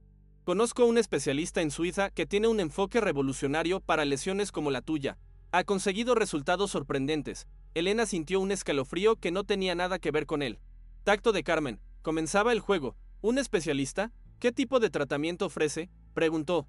Fingiendo interés inocente, Carmen procedió a describir una terapia experimental que combinaba regeneración neural con estimulación muscular profunda. Sonaba científica, prometedora y completamente ficticia para alguien con los conocimientos médicos que Elena había adquirido durante los últimos 3 años. Lo interesante es que podría evaluar tu caso de inmediato, continuó Carmen. De hecho, está en Barcelona esta semana visitando la clínica asociada a la Fundación Montenegro. Una coincidencia afortunada. Ahí estaba la conexión directa. Elena mantuvo su expresión neutral mientras Carmen continuaba elaborando sobre las supuestas maravillas de este tratamiento, culminando con una oferta que sonaba demasiado buena para ser cierta. Puedo concertar una evaluación privada para mañana mismo. La fundación cubriría todos los gastos como parte de su programa de investigación en accesibilidad. Elena fingió emoción y gratitud, representando perfectamente el papel de una mujer vulnerable aferrándose a cualquier esperanza de recuperación completa. Aceptó la oferta con aparente entusiasmo, notando cómo Carmen inmediatamente sacaba su teléfono para hacer los arreglos necesarios. En cuanto Carmen abandonó el apartamento, el equipo se reunió en la sala. Isabel reproducía ya la grabación, analizando cada palabra, cada inflexión en la voz de la fisioterapeuta. Es una trampa evidente, concluyó Alejandro. La supuesta clínica probablemente sea un lugar donde puedan controlarte completamente, posiblemente drogarle de nuevo o algo peor. Elena sintió, pero no parecía alarmada. Es exactamente lo que esperábamos. Ahora sabemos con certeza que Carmen trabaja para Montenegro y que están acelerando sus movimientos, lo que significa que se sienten amenazados por lo que pudimos haber descubierto. Lucía, que había permanecido en silencio durante toda la reunión, habló finalmente. Sí, me contactaron a mí ofreciéndome protección y ahora intentan atraer a Elena a una supuesta clínica. Están cerrando el círculo, quieren asegurarse de controlar a todos los que podrían testificar contra ellos. Isabel, mientras tanto, ya había comenzado a investigar la mencionada Fundación Montenegro. Lo que encontró confirmó sus sospechas. Era una entidad real pero opaca, oficialmente dedicada a la investigación en tecnologías de accesibilidad, pero con un historial financiero que sugería que funcionaba principalmente como vehículo para otras operaciones menos transparentes. La clínica existe, confirmó Isabel tras revisar varios registros, pero no encuentro ningún especialista suizo visitante en sus registros oficiales o en ninguna publicación médica reciente. El plan de Montenegro se hacía cada vez más claro: atraer a Elena a un entorno controlado, probablemente para neutralizarla definitivamente ahora que había demostrado ser una amenaza mayor de lo anticipado. Lo que Montenegro no sabía era que Elena y su equipo habían anticipado este movimiento y estaban preparados para convertirlo en una oportunidad. En lugar de evitar la trampa, se adentrarían en ella deliberadamente, pero con sus propias condiciones y salvaguardas. Durante las siguientes horas refinaron el contraplan. Elena aceptaría la evaluación médica, pero no iría sola ni desprotegida. Lucía, cuya conexión con Montenegro era la menos conocida, la acompañaría como supuesta asistente personal. Isabel establecería un sistema de rastreo y monitoreo constante. Alejandro tendría equipos legales y policiales preparados para intervenir. Pero sobre todo, utilizarían esta oportunidad para recopilar evidencia directa contra la organización que había orquestado todo desde las sombras. Apenas terminaban de ultimar los detalles cuando el teléfono de Elena sonó. Era un número desconocido. Al contestar, una voz masculina, grave y cuidadosamente modulada. Habló sin introducción. Elena Salvatierra, un placer finalmente comunicarme directamente contigo. Mi nombre es Víctor Montenegro. El silencio cayó sobre la habitación. Isabel rápidamente activó el sistema de grabación mientras Elena ponía el teléfono en altavoz. Señor Montenegro, respondió Elena con una calma que no sentía realmente. Debo admitir que es sorprendente recibir su llamada personal. La risa al otro lado de la línea sonaba genuinamente divertida. Las circunstancias extraordinarias requieren respuestas extraordinarias, y tu recuperación, tu resistencia han sido ciertamente fuera de lo común. Mis felicitaciones. Era Seil escuchar al hombre que había orquestado su sufrimiento hablar con tal despreocupación, casi con admiración. Elena mantuvo la compostura, consciente de que cada palabra de esta conversación podría ser crucial. Supongo que no llamas solo para felicitarme, respondió, eligiendo cuidadosamente sus palabras. En efecto, llamo para hacer algo que rara vez hago: proponer una negociación directa, sin intermediarios. Creo que hemos llegado a un punto donde sería beneficioso para ambas partes encontrar una resolución que evite mayores complicaciones. La propuesta que siguió fue tan audaz como desconcertante. Montenegro ofrecía lo que denominaba una asociación estratégica. Elena mantendría el crédito oficial por sus diseños, recibiría una compensación económica sustancial por los daños sufridos. Incluso podría recuperar cierto control creativo. A cambio, simplemente debía ceder los derechos de comercialización internacional y permitir que las patentes fueran administradas por un consorcio controlado por Montenegro. Es una oferta generosa. Considerando las alternativas, añadió la voz con un tono que, bajo su aparente cordialidad, contenía una amenaza implícita. Elena escuchaba, consciente de que cada palabra revelaba algo sobre el hombre detrás de ellas. No era simplemente un depredador corporativo, sino alguien que se veía a sí mismo como un visionario pragmático, dispuesto a utilizar métodos cuestionables por lo que consideraba un bien mayor. ¿Puedo preguntar por qué tanto interés en mis diseños específicamente?, inquirió Elena, buscando mantenerlo hablando. Obteniendo más información. Montenegro hizo una pausa antes de responder, como si estuviera decidiendo cuánto revelar. Porque representan el futuro, Elena. No solo de la arquitectura, sino de cómo viviremos en las próximas décadas. Tus conceptos de accesibilidad universal, integrados con sostenibilidad y adaptabilidad, son la base de lo que será la construcción urbana del siglo XXI. Quien controle esas patentes controlará literalmente cómo se construirán las ciudades del mañana. Su voz adquirió un tono casi apasionado mientras continuaba: piensas que estoy robando tu trabajo, pero en realidad estoy asegurando que trascienda. Bajo mi dirección, tus diseños no se limitarán a unos pocos edificios en Barcelona. Se implementarán en megaproyectos globales, definirán estándares internacionales. Era una visión grandiosa, casi seductoras, y se ignoraban los métodos utilizados para alcanzarla. Elena entendió en ese momento que estaba tratando con alguien mucho más peligroso que un simple criminal, un hombre que había convencido a otros y a sí mismo de que sus acciones estaban justificadas por un supuesto bien mayor. Necesito tiempo para considerar su oferta, respondió finalmente. Como comprenderá, las últimas semanas han sido intensas. Montenegro aceptó con una cordialidad que sonaba casi genuina. Por supuesto, tómate 24 horas. Mi asistente te enviará los detalles para una reunión mañana. Podemos discutir los términos específicos personalmente. Antes de colgar, añadió una última observación que envió escalofríos por la columna de Elena. Por cierto, dale mis saludos a Isabel.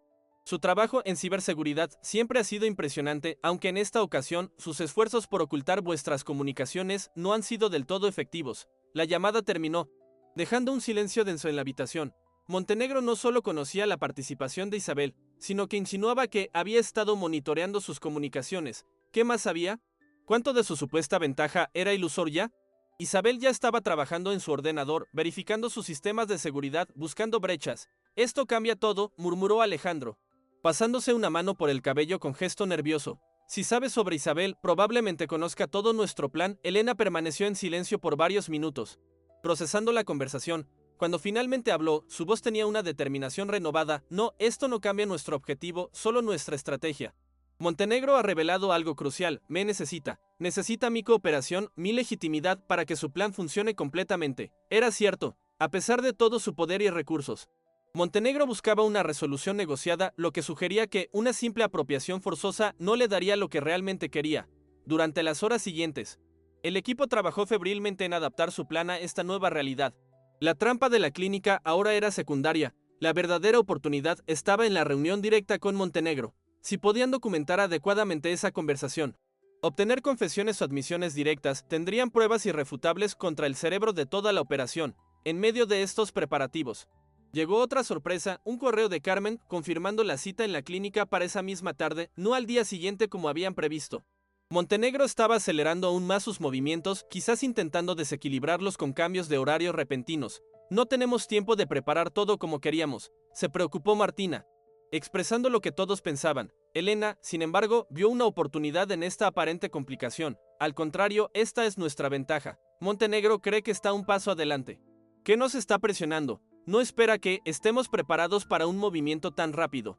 Decidieron dividirse. Elena acudiría a la cita en la clínica acompañada por Lucía y con todos los sistemas de seguimiento y comunicación que Isabel pudo preparar en ese corto tiempo. Mientras tanto, Isabel y Alejandro continuarían la investigación sobre Montenegro, buscando vulnerabilidades legales y financieras que pudieran explotar durante la negociación del día siguiente.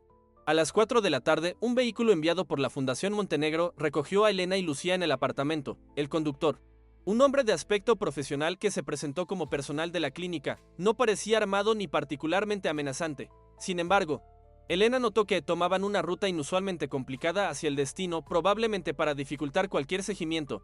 La clínica estaba ubicada en un edificio moderno en las afueras de Barcelona, con un diseño sobrio y elegante que transmitía profesionalismo médico. En la recepción, fueron recibidas no por Carmen como esperaban, sino por una mujer mayor que se presentó como Ladrán Navarro, directora del programa de investigación. Elena, manteniendo su actuación de esperanza mezclada con vulnerabilidad, siguió el protocolo aparente de la evaluación inicial.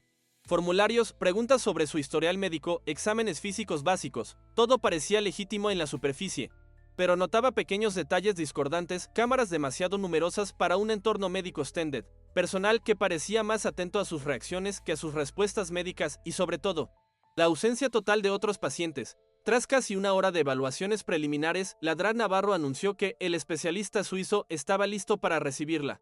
Lucía sería conducida a una sala de espera mientras Elena pasaba a la consulta principal. Aquí se separaban sus caminos según lo planeado. Lucía tenía sus propias instrucciones: observar, documentar discretamente y mantener contacto con Isabel a través del teléfono oculto. Elena fue conducida a una habitación que parecía más un despacho ejecutivo que una consulta médica. Amplios ventanales ofrecían vistas panorámicas de Barcelona, mobiliario minimalista de diseño creaba un ambiente de sofisticación calculada, y sentado tras un escritorio de roble macizo, el hombre que presumiblemente era Víctor Montenegro, no correspondía en absoluto a la imagen mental que Elena había construido. Esperaba a alguien imponente, quizás intimidante. En su lugar, encontró a un hombre de estatura media, en sus 60 años, con un rostro común que sería fácil de olvidar en una multitud. Solo sus ojos, de un azul gélido intensamente observadores, delataban la inteligencia y determinación que había orquestado toda esta conspiración. Elena Salvatierra, dijo con la misma voz que había escuchado por teléfono. Finalmente nos conocemos en persona. Por favor, toma asiento. Mientras se acomodaba en la silla frente a él, Elena calibraba cuidadosamente su postura, ni demasiado confiada, ni demasiado sumisa. El papel que debía interpretar ahora era el de una negociadora cauta, no el de una víctima ni el de una acusadora. Creo que ambos podemos prescindir de la farsa del especialista suizo, comenzó Elena, sorprendiendo ligeramente a Montenegro con su franqueza. Estoy aquí porque quiero entender exactamente qué es lo que propone. Una sonrisa casi imperceptible se dibujó en el rostro de Montenegro, directa y perspicaz, las mismas cualidades que hacen que tus diseños arquitectónicos sean tan revolucionarios. Lo que siguió fue una conversación fascinante y perturbadora. Montenegro elaboró su visión con una claridad y pasión que, en otras circunstancias, podría haber resultado inspiradora. Hablaba de transformación urbana global, de ciudades integradas donde la accesibilidad universal no fuera una característica añadida sino el principio fundacional del diseño, pero también revelaba, quizás sin ser plenamente consciente, la frialdad calculadora con la que veía a las personas como simples piezas en su gran visión. Cuando Elena mencionó el accidente, la manipulación médica, los años robados de su vida, Montenegro los discutió como lamentables necesidades operativas y sacrificios por un bien mayor. Su desconexión moral era tan profunda como su brillantez estratégica. A medida que la conversación avanzaba, Elena mantenía activo el pequeño dispositivo de grabación que Isabel había diseñado. Montenegro estaba siendo sorprendentemente específico y explícito, confiado quizás en que aquella conversación nunca saldría de esa habitación. Cuando mencionó a Javier, lo hizo con cierto desdén. Tu ex esposo fue útil pero limitado, demasiado centrado en beneficios a corto plazo, demasiado susceptible a distracciones emocionales. Tú, en cambio, siempre mantuviste la visión clara, incluso cuando empezaste a sospechar de las irregularidades financieras. Lo que Montenegro no había anticipado era la pregunta que Elena planteó a continuación. ¿Los otros arquitectos también fueron sacrificios necesarios? Sebastián Arenas en Madrid, Claudia Venturi en Milán, Thomas Reike en Berlín, ¿también formaban parte de su colección de talentos apropiados? El breve destello de sorpresa en los ojos de Montenegro fue la primera grieta en su fachada de control absoluto. No esperaba que Elena conociera los nombres de otros arquitectos que habían sufrido destinos similares en diferentes ciudades europeas. Información que Isabel había descubierto durante su investigación intensiva. Veo que has hecho tu tarea, respondió finalmente, recuperando su compostura. Sí. Todos ellos tenían visiones brillantes pero fragmentadas. Lo que estoy construyendo es un ecosistema completo donde cada pieza encaja con las demás. Ninguno de ustedes podría haberlo logrado individualmente. Era la admisión que necesitaban. Montenegro acababa de confirmar implícitamente su responsabilidad en múltiples casos similares al de Elena, estableciendo un patrón criminal transfronterizo. La reunión continuó durante casi 2 horas. Montenegro alternaba entre ofertas económicas concretas, visiones grandilocuentes del futuro, y veladas amenazas sobre las consecuencias de rechazar su propuesta. Elena, por su parte, mantenía una postura de interés cauteloso, ni aceptando ni rechazando explícitamente, ganando tiempo mientras acumulaba evidencia. Cuando finalmente la reunión terminó, Montenegro la acompañó personalmente hasta la recepción donde Lucía esperaba. Su último comentario, dicho en voz baja mientras se despedían, contenía tanto una promesa como una amenaza. Piénsalo bien, Elena. Puedes ser parte de algo histórico con todos los beneficios que ello conlleva, o puedes convertirte en una nota al pie en la historia de otros. La decisión es tuya. Pero solo hasta mañana. El viaje de regreso al apartamento seguro transcurrió en silencio. Elena y Lucía, conscientes de que el vehículo probablemente estaba monitoreado, se limitaron a comentarios superficiales sobre la esperanzadora evaluación médica. Solo cuando llegaron al apartamento y fueron sometidas a un escaneo completo por los equipos de Isabel para detectar posibles dispositivos de seguimiento, pudieron hablar libremente. El equipo se reunió inmediatamente para revisar la grabación y compartir observaciones. Lo que tenían era extraordinario, una confesión directa de Montenegro sobre su responsabilidad en múltiples casos similares en diferentes países. Admisiones sobre la manipulación de Elena y detalles específicos sobre su operación que constituían evidencia legal sólida. tenemos suficiente para llevarlo ante tribunales internacionales, afirmó Alejandro con cautelosa esperanza. Esto va más allá de fraude corporativo, estamos hablando de conspiración criminal transnacional. Pero Isabel, siempre la más prudente en cuestiones de seguridad, señaló un problema fundamental. Montenegro no llegó a donde está siendo descuidado. Debemos asumir que sospecha que lo grabamos, que tiene planes de contingencia. Si movemos nuestras piezas demasiado rápido, podría desaparecer con todos sus recursos antes de que podamos actuar legalmente. Tenía razón. Alguien con los recursos y conexiones de Montenegro podría fácilmente trasladarse a jurisdicciones con limitada cooperación legal internacional. Protegido por su riqueza y contactos, necesitaban algo más que evidencia. Necesitaban una estrategia para inmovilizarlo mientras el sistema legal hacía su trabajo. Fue Lucía quien sugirió el enfoque que finalmente adoptarían. Necesita legitimidad pública. Todo su plan depende de que los diseños sean aceptados oficialmente, que las patentes sean reconocidas. Si destruimos su credibilidad públicamente antes de que pueda desaparecer, sus activos quedarán congelados en una investigación internacional. El plan que emergió durante esa noche era audaz. Utilizarían la reunión programada para el día siguiente como plataforma para una exposición pública coordinada. Mientras Elena mantenía ocupado a Montenegro en la negociación, equipos legales presentarían simultáneamente denuncias en múltiples jurisdicciones. Al mismo tiempo, un dossier completo con todas las pruebas recopiladas sería entregado a periodistas de investigación seleccionados en diferentes países. La caída sería simultánea. Imposible de contener con dinero o influencia. Pero había un elemento personal que Elena insistió en incorporar: la rehabilitación pública de todos los arquitectos afectados y la recuperación del control sobre sus diseños originales. No se trataba solo de justicia legal, sino de justicia creativa. Durante las horas finales antes del amanecer, mientras ultimaban los detalles del plan, Elena experimentó por primera vez en años una sensación que había olvidado: propósito. No solo estaba recuperando su vida y su trabajo, sino potencialmente salvando a otros de sufrir el mismo destino, transformando su tragedia personal en una misión mayor. Sin embargo, mientras el equipo trabajaba con renovada energía, nadie notó la pequeña luz intermitente en uno de los dispositivos de comunicación de Isabel, una señal de interferencia apenas perceptible, que indicaba que quizás no todos sus movimientos eran tan privados como creían, que quizás, mientras ellos preparaban su jugada final, alguien más estaba haciendo lo mismo. La madrugada dio paso a un amanecer gris sobre Barcelona, como si la ciudad misma contuviera la respiración ante lo que estaba por suceder. En el apartamento seguro, la actividad no había cesado en toda la noche. Isabel, con ojeras profundas bajo sus ojos normalmente vivaces, finalizaba los preparativos tecnológicos. Alejandro mantenía conversaciones telefónicas en voz baja con contactos en diferentes jurisdicciones europeas, sincronizando el cronograma legal. Lucía revisaba documentos arquitectónicos, identificando y catalogando cada diseño robado, cada idea apropiada.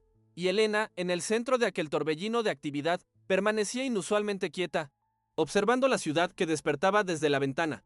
Se sentía extrañamente desconectada, como si estuviera contemplando los acontecimientos desde fuera. 3 años de su vida habían sido robados, su cuerpo había sido manipulado, su mente nublada con sustancias que distorsionaban su percepción, su trabajo expropiado por personas que veían su genio creativo como un simple activo a adquirir. Y ahora, a horas de enfrentarse finalmente al arquitecto de todo su sufrimiento, experimentaba una calma casi sobrenatural. No era perdón lo que sentía hacia Javier Montenegro. Era algo más complejo: la comprensión de que su historia personal formaba parte de un patrón mayor, de una lucha que trascendía su caso individual. Lo que buscaba ya no era solo reparación personal, sino justicia sistémica. Elena, deberías descansar un poco antes de la reunión, sugirió Martina, interrumpiendo sus pensamientos con una taza de té caliente. Necesitarás todas tus fuerzas. Elena aceptó la taza con una sonrisa cansada. Sabía que Martina tenía razón, pero el descanso parecía imposible. Cada vez que cerraba los ojos, su mente reproducía fragmentos de conversaciones, conexiones entre piezas de información, posibles escenarios y contingencias. Había demasiado en juego para permitirse el lujo del sueño. A media mañana, mientras revisaban una vez más los detalles del plan, el teléfono de Elena sonó. Era Carmen. Su voz sonaba tensa, casi ansiosa, un contraste notable con su habitual tono profesional controlado. Buenos días. Elena quería confirmar que el doctor Montenegro te recibirá personalmente a las 2 de la tarde en las oficinas centrales de la fundación. El vehículo pasará a recogerte a la 1:30. Era la primera vez que Carmen mencionaba explícitamente a Montenegro como doctor, abandonando la farsa del especialista suizo. Un pequeño desliz que revelaba cómo las máscaras comenzaban a caer a medida que los acontecimientos se precipitaban. Elena confirmó la cita con tono neutro, interpretando perfectamente el papel de alguien, considerando seriamente la oferta de Montenegro. Cuando la llamada terminó, El equipo se reunió para las últimas revisiones. Isabel había detectado finalmente la interferencia en sus sistemas de comunicación. Alguien había estado intentando penetrar sus defensas digitales durante la noche, con un nivel de sofisticación que solo podía provenir de recursos corporativos o gubernamentales. No han conseguido acceso completo, explicó la experta en ciberseguridad mientras trabajaba frenéticamente en su ordenador, pero debemos asumir que conocen al menos parte de nuestro plan. Esta complicación obligó a realizar ajustes de último momento. Cambiaron los horarios de las presentaciones legales, modificaron los contactos periodísticos. Isabel implementó un sistema de comunicación secundario que utilizaría solo durante la operación final, a la 1 en punto. Alejandro se dirigió a Elena con expresión grave. Una vez que empiece esto, no hay vuelta atrás. Montenegro utilizará todos sus recursos para contraatacar. Debemos estar preparados para consecuencias que ni siquiera podemos prever. Elena asintió, comprendiendo plenamente las implicaciones. Lo que estaban a punto de hacer no era simplemente denunciar a un empresario corrupto. Era desafiar a un sistema entero que permitía que personas como Montenegro operaran con impunidad, manipulando vidas y apropiándose de ideas bajo la fachada de progreso e innovación. Media hora después, mientras se preparaba para salir, Elena tomó una decisión que sorprendió a todos. Dejó el bastón apoyado contra la pared. Hoy caminaré por mis propios medios, declaró ante las miradas preocupadas, sin ayudas, sin fingir debilidad. Si voy a enfrentar a Montenegro, lo haré como la arquitecta que intentó destruir, no como la víctima que creyó haber creado. Isabel intentó protestar, señalando que el esfuerzo físico podría afectar su concentración durante la crucial negociación, pero la determinación en los ojos de Elena era inquebrantable. Este acto de independencia física representaba algo más profundo, la recuperación completa de su agencia, de su identidad. El vehículo enviado por Montenegro llegó puntualmente. Esta vez no era un simple conductor, sino un hombre de aspecto profesional que se presentó como Sergi Puig, director de seguridad de la Fundación Montenegro. Su presencia confirmaba que estaban elevando el nivel de precaución, quizás anticipando que Elena no acudiría sola a un encuentro tan crucial. Durante el trayecto, Puig mantuvo una conversación superficial sobre el tiempo y el tráfico barcelonés, mientras sus ojos, visibles en el espejo retrovisor, evaluaban constantemente a Elena. Ella respondía con comentarios igualmente anodinos, interpretando el papel de alguien concentrado en una importante decisión empresarial, no en una operación de exposición pública. La sede central de la Fundación Montenegro resultó ser un impresionante edificio de cristal y acero en el distrito financiero de la ciudad. Paradójicamente, el diseño incorporaba elementos de accesibilidad universal que Elena reconoció inmediatamente como adaptaciones de sus propios conceptos arquitectónicos. Ver su trabajo implementado sin reconocimiento reforzó la determinación que la había llevado hasta allí. En el vestíbulo principal, una recepcionista la guió hacia un ascensor privado que requería autorización especial. Elena notó las múltiples cámaras de seguridad, los guardias discretamente posicionados, el control de acceso en cada punto.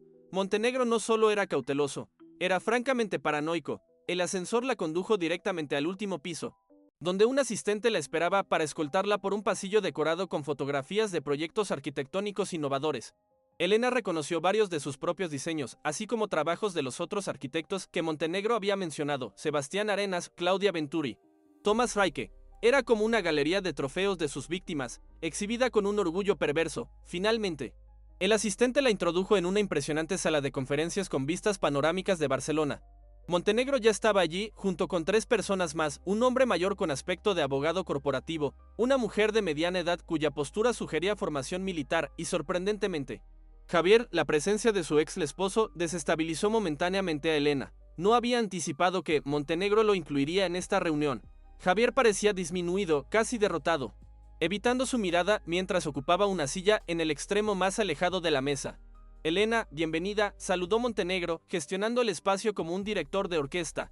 Permíteme presentarte a Rodrigo Vidal, asesor legal de nuestra fundación, y a la coronel retirada Silvia Montes, directora de operaciones internacionales. Y por supuesto, ya conoces a Javier. La formalidad de la situación contrastaba brutalmente con la realidad subyacente. Estas personas no eran simples ejecutivos discutiendo un acuerdo comercial, eran conspiradores que habían orquestado años de sufrimiento, manipulación y robo intelectual.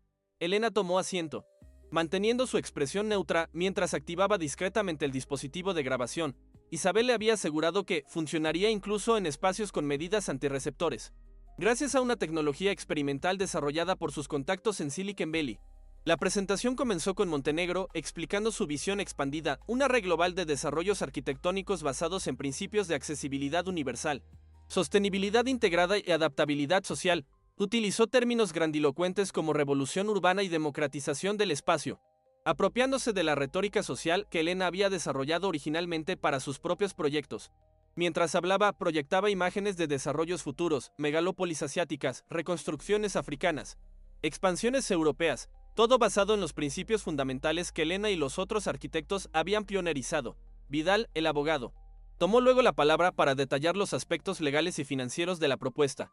Elena recibiría un paquete de compensación sustancioso, mantendría crédito nominal como inspiradora de los conceptos y tendría un rol consultivo en futuros desarrollos. A cambio, simplemente cedería los derechos completos de implementación, modificación y comercialización a la entidad controlada por Montenegro. Todo el tiempo, Javier permaneció en silencio, como un recordatorio físico del costo personal de oponerse a aquel sistema. Solo cuando la Coronel Montes comenzó a hablar sobre consideraciones de seguridad y protocolos de cumplimiento, Elena comprendió completamente el subtexto. No estaban simplemente ofreciéndole un acuerdo, sino también advirtiéndole sobre las consecuencias de rechazarlo. Cuando finalmente fue su turno de responder, Elena respiró profundamente, consciente de que las siguientes palabras iniciarían una cascada de acontecimientos sin retorno. El plan estaba en marcha, equipos legales en Madrid, Berlín, Milán y Bruselas estarían presentando en ese preciso momento las denuncias coordinadas. Periodistas de investigación en múltiples países estarían recibiendo simultáneamente el dossier preparado por Isabel. La única incógnita era cómo reaccionaría Montenegro cuando comprendiera que estaba siendo expuesto. Su propuesta es ciertamente ambiciosa, comenzó Elena con voz calmada. Y entiendo perfectamente por qué necesitarían mi cooperación para legitimar lo que, hasta ahora, ha sido esencialmente una apropiación ilegal de propiedad intelectual.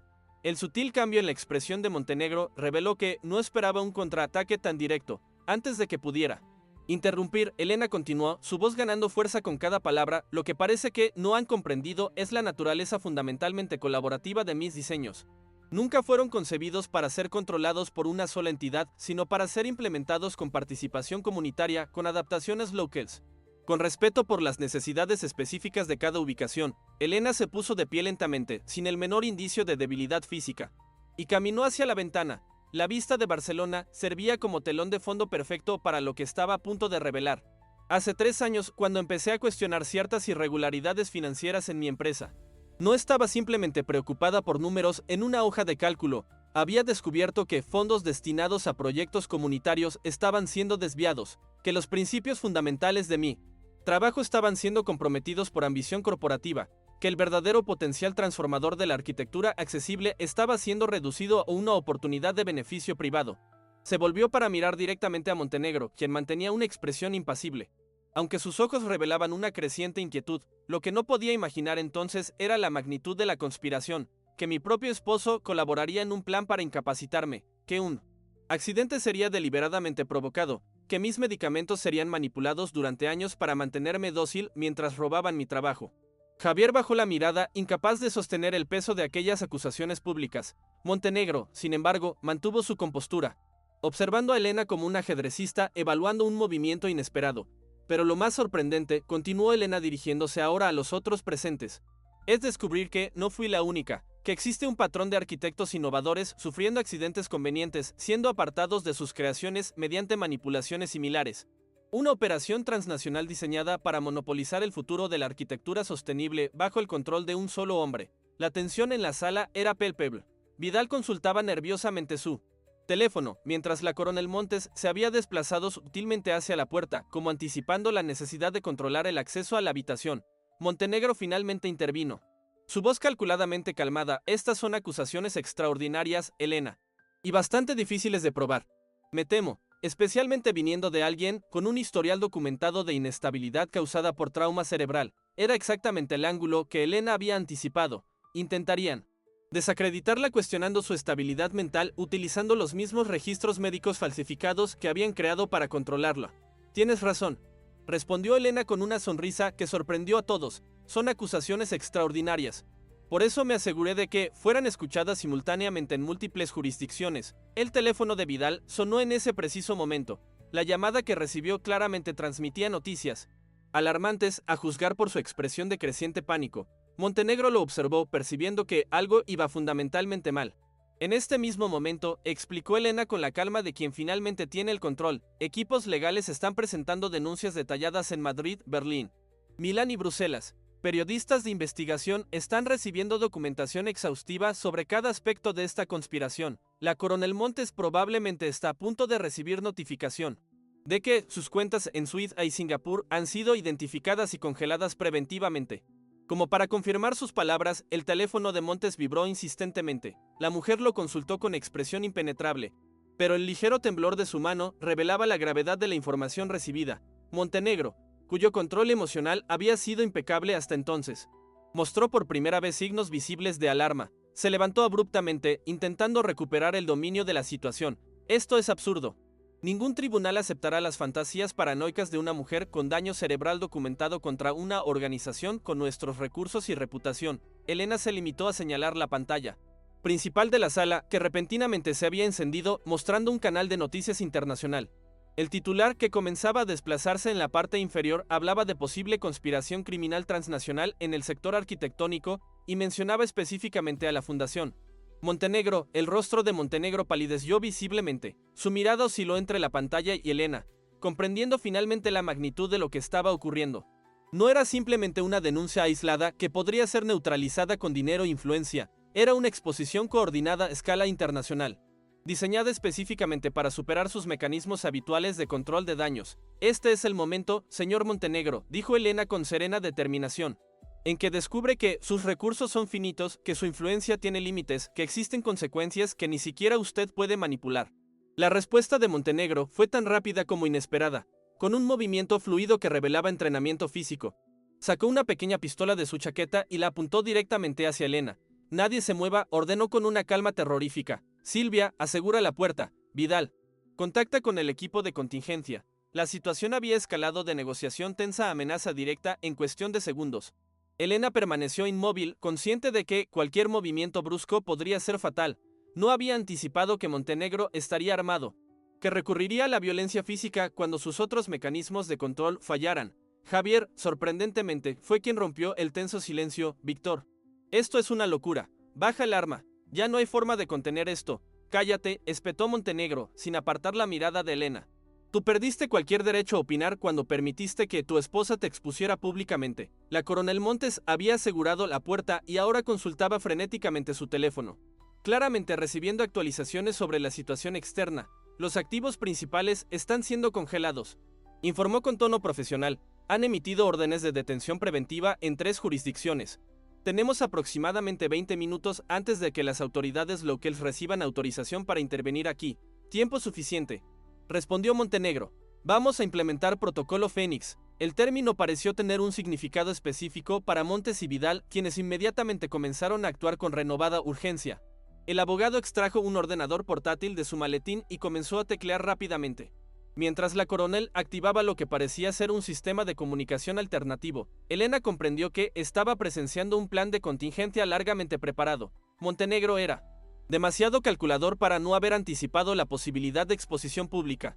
El protocolo Fénix parecía ser su estrategia de escape, probablemente involucrando la liquidación de activos, destrucción de evidencia y posiblemente una vía de salida del país. Javier se había puesto pálido, aparentemente no familiarizado con este aspecto de la operación. Su mirada alternaba entre Montenegro y Elena, revelando un conflicto interno que había estado oculto hasta entonces. Mientras tanto, Elena evaluaba sus opciones. El dispositivo de comunicación con Isabel estaba activo, lo que significaba que su equipo estaría al tanto de la situación y presumiblemente alertando a las autoridades sobre la amenaza inmediata. La cuestión era si podría ganar suficiente tiempo. ¿Qué planea hacer exactamente, señor Montenegro?, preguntó con una calma que enmascaraba su intenso miedo. ¿Dispararme? ¿Añadir asesinato a la lista de cargos que ya enfrenta? Montenegro mantuvo el arma firmemente apuntada mientras respondía. Lo que planeo, Elena, es salir de este país con recursos suficientes para reconstruir. Tus denuncias pueden haber comprometido esta fase de la operación, pero el concepto fundamental sigue siendo viable. Hay otros arquitectos, otros diseños, otros países. Su tono era el de un hombre discutiendo ajustes a un plan de negocios, no el de alguien contemplando potencialmente un homicidio. Esta desconexión entre la gravedad de sus acciones y su actitud clínica resultaba más aterradora que cualquier exhibición de rabia. Todo listo, informó Vidal. Los activos críticos han sido transferidos a las cuentas secundarias. Los servidores están siendo borrados. Montes añadió su propio reporte. Transporte asegurado. Tenemos 15 minutos hasta el punto de extracción. Montenegro asintió, satisfecho con la eficiencia de su equipo. Luego se dirigió nuevamente a Elena. Ahora tenemos un dilema práctico. No puedo dejarte aquí para que sigas coordinando este ataque. Pero tampoco puedo llevarte con nosotros. El significado implícito era claro, estaba considerando eliminarla. Elena mantuvo su expresión neutra. Aunque su corazón latía desbocadamente, su mente trabajaba frenéticamente, buscando algo que pudiera decir o hacer para ganar más tiempo. Fue Javier quien inesperadamente intervino. Hay otra opción, sugirió, levantándose lentamente de su silla. Podemos usarla como seguro. Si las autoridades saben que está en nuestro poder, facilitará nuestra salida. Montenegro consideró la sugerencia por un momento, evaluando sus méritos tácticos. No funcionará. Concluyó finalmente.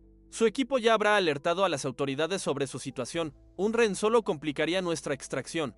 Mientras esta conversación tenía lugar, Elena notó algo crucial, la pantalla principal que seguía mostrando noticias en silencio. Ahora transmitía imágenes del exterior del edificio. Vehículos policiales comenzaban a formar un perímetro. La situación estaba escalando más rápidamente de lo que Montenegro había calculado. Esta observación le dio a Elena la inspiración que necesitaba para su próximo movimiento. Con cuidado de no hacer movimientos bruscos, señaló hacia la pantalla. Parece que su ventana de 15 minutos acaba de reducirse considerablemente. Todos giraron para mirar la pantalla. Incluso Montenegro, aunque mantuvo el arma firmemente apuntada. La distracción momentánea fue suficiente para que Javier, en un movimiento sorprendentemente rápido, se abalanzara sobre Montenegro. Lo que siguió ocurrió en un borrón de movimiento y sonido. El forcejeo entre los dos hombres, un disparo ensordecedor, gritos confusos. Elena se lanzó al suelo instintivamente, mientras la coronel Montes extraía su propia arma. Vidal, el abogado, se escondió bajo la mesa de conferencias, abandonando cualquier pretensión de control. Cuando Elena logró orientarse nuevamente, la escena era caótica. Javier yacía en el suelo, sangrando profusamente de una herida en el hombro. Montenegro había retrocedido hacia la puerta, su arma ahora apuntando alternativamente entre Elena y su ex esposo herido. Montes se había posicionado junto a su jefe, claramente preparada para proteger su escape. El disparo había cambiado drásticamente la dinámica. Ahora no era simplemente una amenaza potencial, sino violencia real, con consecuencias inmediatas. El sonido seguramente había alertado a la seguridad del edificio, acelerando la intervención externa. Javier, pálido por la pérdida de sangre pero consciente, miró a Elena con una expresión que comunicaba tanto arrepentimiento como determinación. Su intento de detener a Montenegro podría haber fracasado, pero había conseguido algo crucial, había ganado tiempo vital y había demostrado que el control de Montenegro sobre sus subordinados no era absoluto. La situación había alcanzado un punto crítico. Montenegro, visiblemente afectado por este giro inesperado, parecía debatirse entre opciones cada vez más limitadas. Su plan de escape meticuloso ahora se desmoronaba minuto a minuto. Una serie de golpes fuertes en la puerta anunció la llegada de la seguridad del edificio. Montes intercambió una mirada con Montenegro, una comunicación silenciosa entre profesionales que evaluaban rápidamente una situación deteriorada. Plan B, ordenó Montenegro finalmente. La azotea. Mientras Montes forzaba la apertura de una puerta lateral que aparentemente conducía a una escalera de servicio, Montenegro mantuvo su arma apuntada hacia Elena.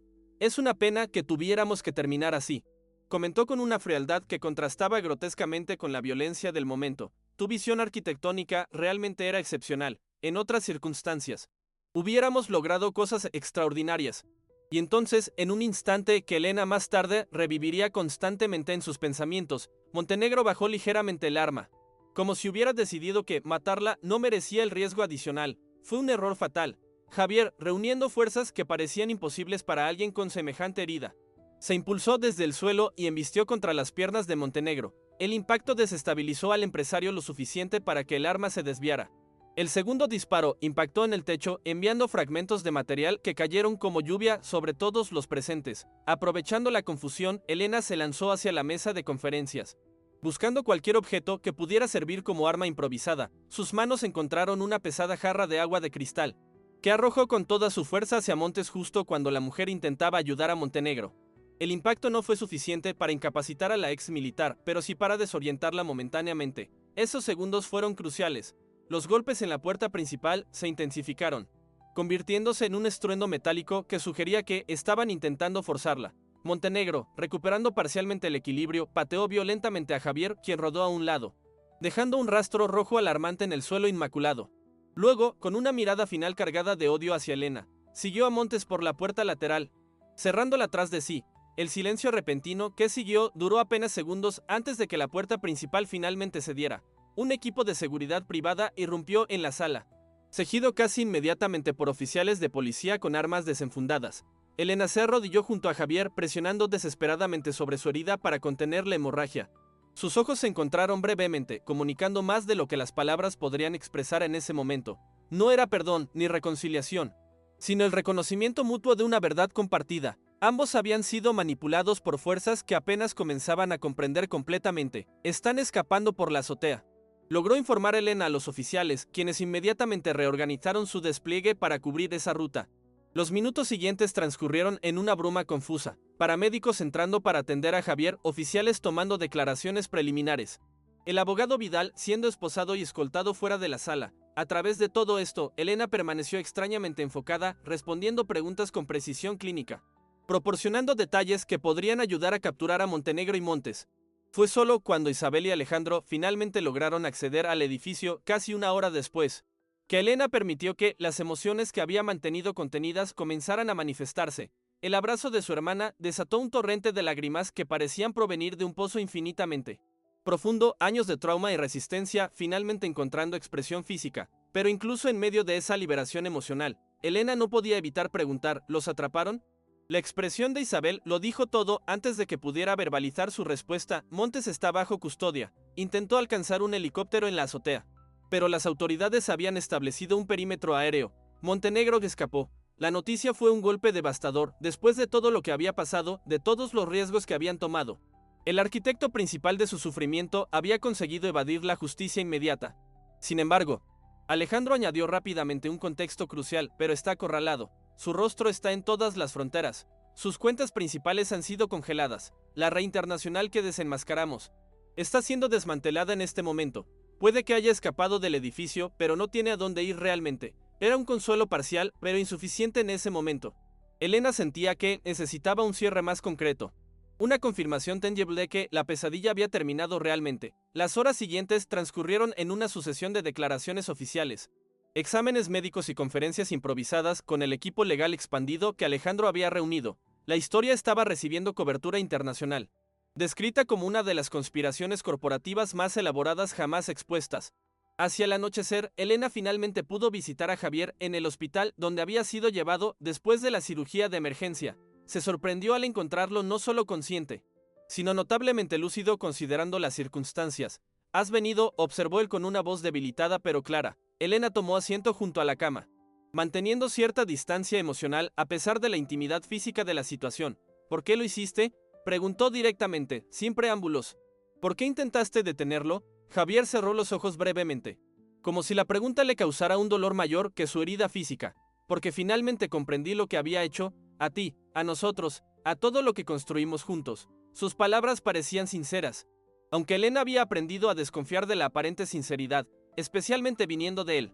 «Nunca pretendí que resultaras tan gravemente herida en el accidente», continuó Javier, cada palabra pareciendo costarle un esfuerzo considerable.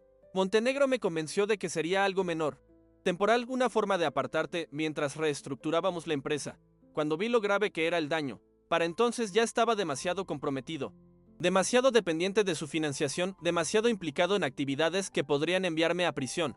Elena escuchaba sin interrumpir, no porque buscara perdonarlo, sino porque necesitaba entender la progresión completa, los pequeños compromisos que eventualmente conducen a grandes traiciones. ¿Y Lucía también formaba parte del plan?, preguntó finalmente. Javier negó débilmente con la cabeza. «Lucía fue mi elección, mi error. Montenegro quería colocar a alguien específico, pero me rebelé en eso. Quizás intentando convencerme de que aún tenía algo de autonomía, de que no era completamente su títere». La conversación continuó durante casi una hora. No era una reconciliación ni una absolución, sino algo más complejo, un mapeo conjunto del territorio de su destrucción compartida, una arqueología de su desastre personal y profesional. Antes de marcharse, Elena compartió una información que Javier aún no conocía. Lucía está embarazada realmente. No era parte de la manipulación. La expresión de Javier reveló un conflicto emocional profundo, alegría, culpa, confusión.